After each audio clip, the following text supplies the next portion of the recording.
Hey everyone, and welcome to VJ's English Club. Today, we're going to unlock a tense that makes stories totally come alive, the past continuous. Now, this isn't just about memorizing grammar rules. Nope. It's about learning how to paint a picture with your words, making the past feel like it's happening right now. Just look at this scene. Something epic was happening when, bam, something else happened all of a sudden. You see, the past continuous is the perfect tool for building this kind of excitement. It's the tense of storytellers, of heroes. So, are you ready for this adventure? Let's go. Okay, first things first. Every great adventurer needs their gear, right? Well, for our mission today, that means we need some key vocabulary. Let's make sure we have all the words we need to succeed. All right, let's go through these together. Feel free to repeat after me to practice your pronunciation. Our first word is ongoing. This just means an action is in progress. It's happening. Maknanya, sedang berlangsung. Next up, interrupt. This is when you stop an action that's already happening. Maknanya, menyela atau mengganggu. Ready for the next one? Simultaneous. It's a big word, but it just means things are happening at the very same time. Maknanya, terjadi bersamaan. Then we have background. This is the scene or what's happening around the main action in a story. Maknanya, latar belakang. And finally, setting. This is a little more specific. It's the exact time and place of a story. Maknanya, latar cerita. Awesome. Keep those words in your mind. We're going to need them.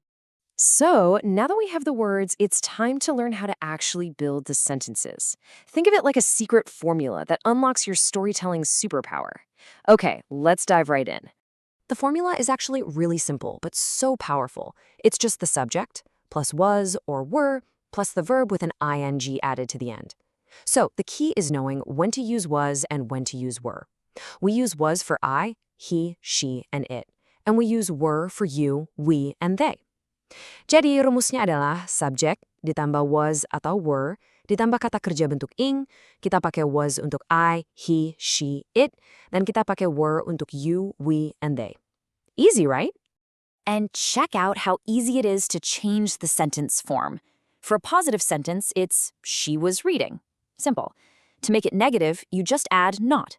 She was not reading, or wasn't for short. And if you want to ask a question, just move was to the front. Was she reading? See? It's a really clear and simple pattern. Okay, so knowing the formula is one thing, but knowing exactly when to use it, well, that's a real superpower.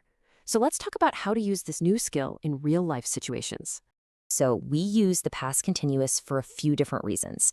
For today, we're going to focus on the most important ones for telling amazing stories, describing an action that was happening, showing an action that got interrupted, and talking about two things happening at the very same time.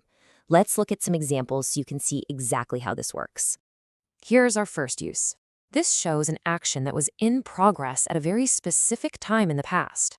At 8 p.m. last night. What were you doing at 8 p.m. last night? Maybe you were watching a movie.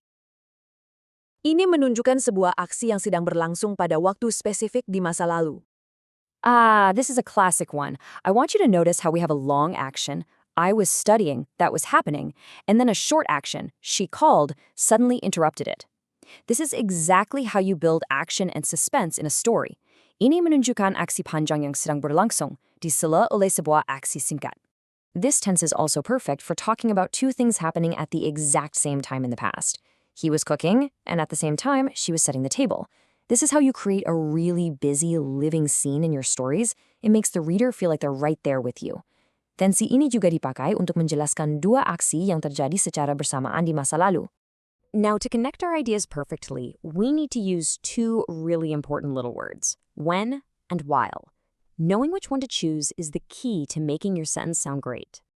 Okay, so here's the simple rule to remember this. We usually use when with the simple past for that short, interrupting action.